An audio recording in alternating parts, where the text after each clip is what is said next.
Hi friends, ఈరోజైతే house transformer HT ఫియాక్షన్ అయితే పోయింది. అది వేసేదానికైతే వచ్చాను.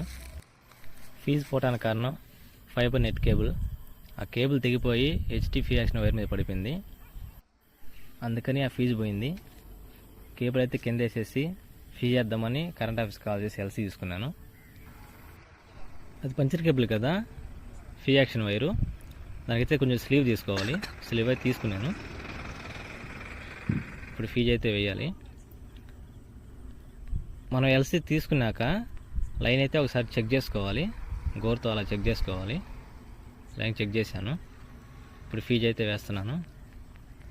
ఫీజు అయితే వేసి దిగేశాను. మీకు ఇలానే ఫీజు పోయిందంటే మీ ఊరు లైన్ మ్యాన్కి కాల్ చేసి చెప్పారంటే వాళ్ళు వచ్చి ఫీజు చేస్తారు. మీరు మాత్రం ఇలా చేయకండి. ఓన్లీ కరెంట్ డిపార్ట్మెంట్ వాళ్ళు మాత్రమే చేస్తారు. ఈ వీడియో నచ్చితే లైక్ చేసి సబ్స్క్రైబ్ చేసుకోండి.